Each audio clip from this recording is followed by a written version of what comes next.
So, who's got the upper hand? Hal or Scott Boras? Let's talk about that one right now.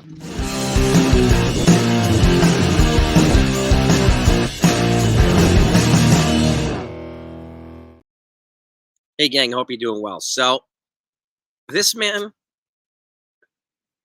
or this man? Who has the upper hand right now in free agency? And I'll give you my take on it. So, the Yankees obviously have pursued Scott Boras clients. I mean, some of their biggest players are Scott Boras clients. Garrett Cole, one of them. And they pursued Blake Snell, who's probably Scott Boras' biggest client this offseason. And along, he's also with Jordan Montgomery and Cody Bellinger and J.D. Martinez, Matt Chapman. So he's got a plethora of unsigned free agents. And now it's becoming more problematic for some of the pitchers. So this, to me, makes it a little bit more difficult for Scott Boras to do what he does best, which is to drive up the price for owners, right? And GMs and to get people to react sometimes desperately or react sometimes, to blink, essentially.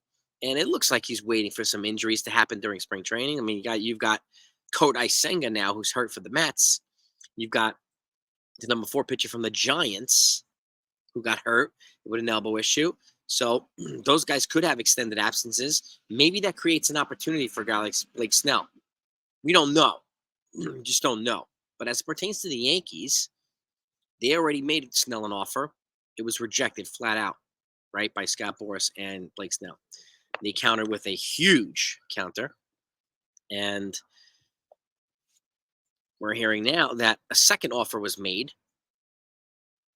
for a shorter term, a higher AAV. We never got the specifics, but Bob Nightingale did say it's about $35 million per. We just don't know the length of it. Okay, but as far as we know, those are the only 2 offers that Blake Snell has gotten, and he's gotten both of them from the same team.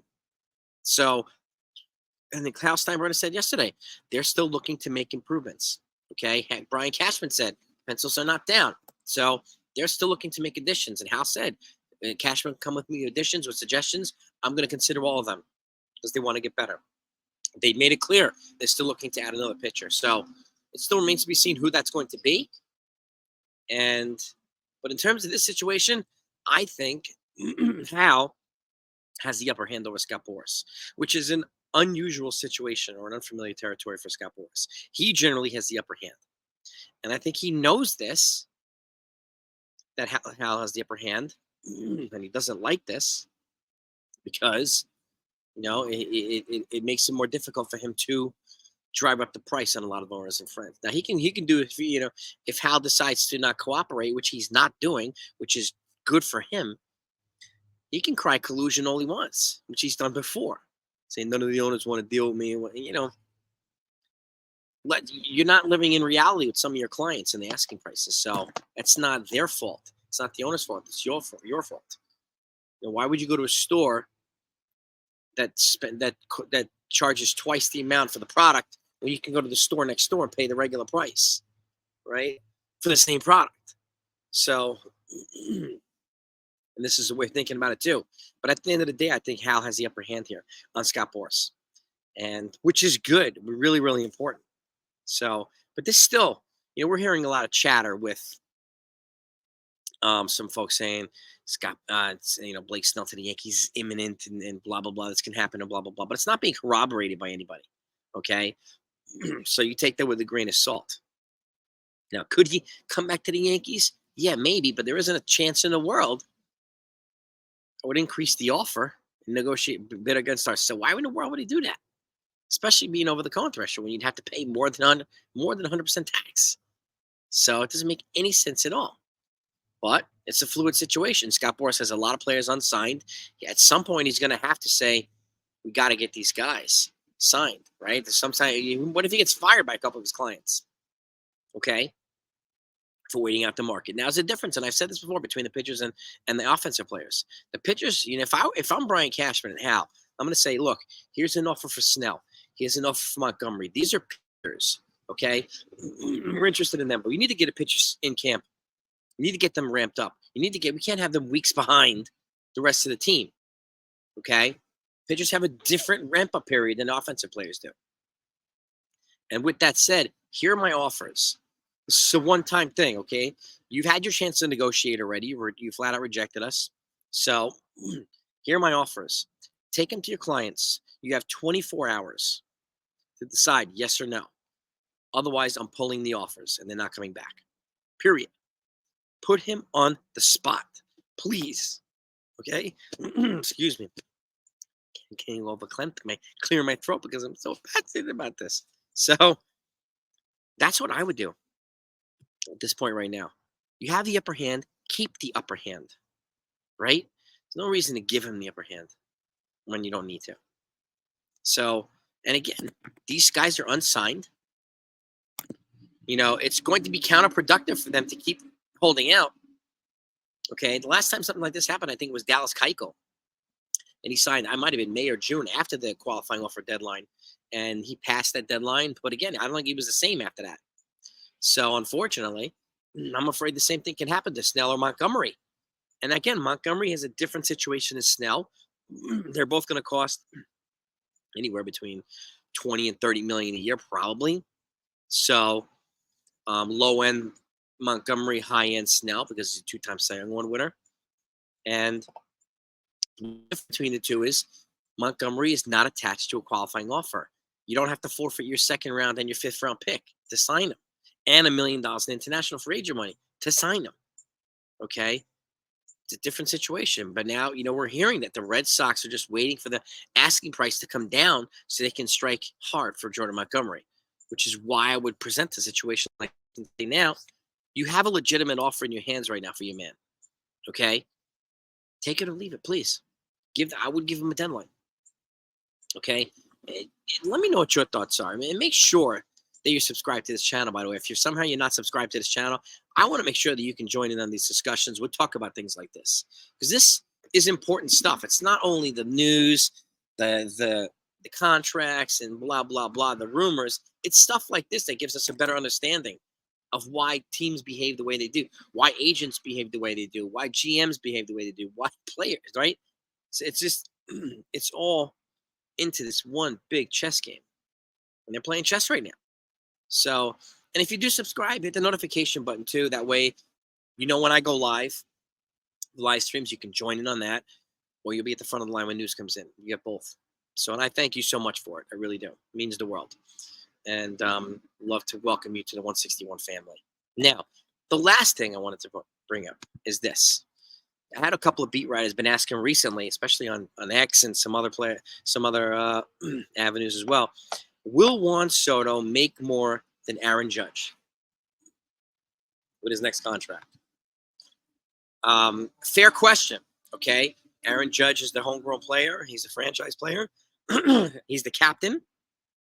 You know, and he made a $40 million a year contract for 9 years. 9 years, 360. Okay, I'm gonna put this to bed now. Yes, he will.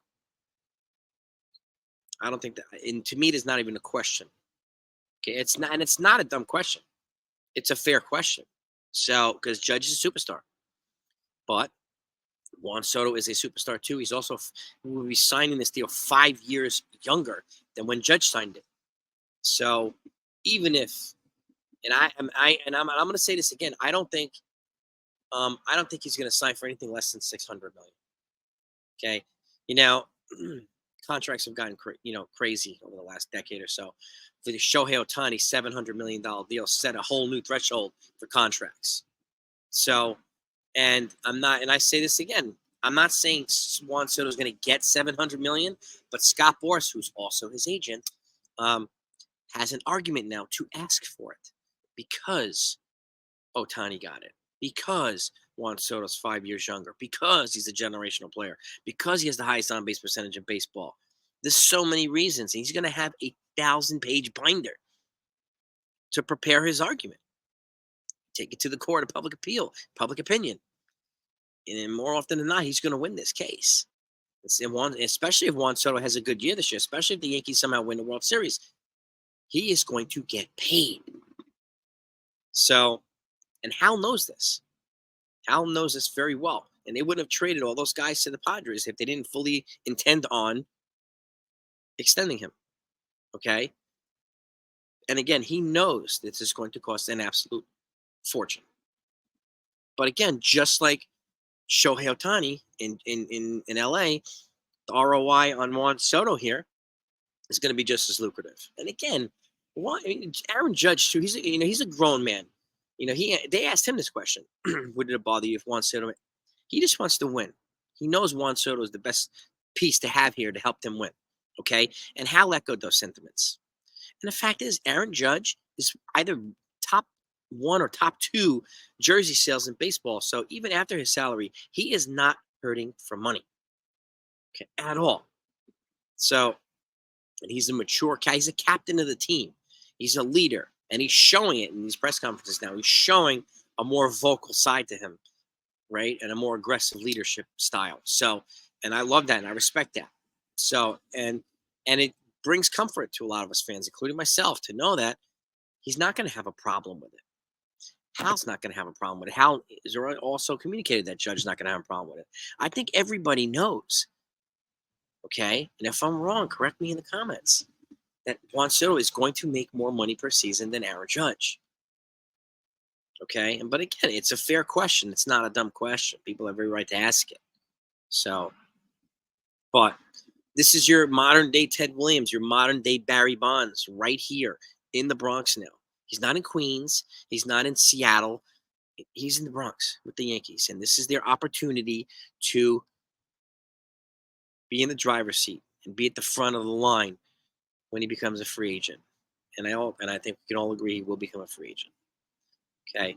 Because, that's just what he wants. He wants to test the free agency market. Want to create it, Scott Boras wants to create a bidding war for him, and whether it doesn't matter where the team he was playing for, there was going to be a bidding war for him no matter what. So the Yankees have him here now, and hopefully they will keep him, and they will do everything they can to keep this man. Okay, so stay tuned, gang.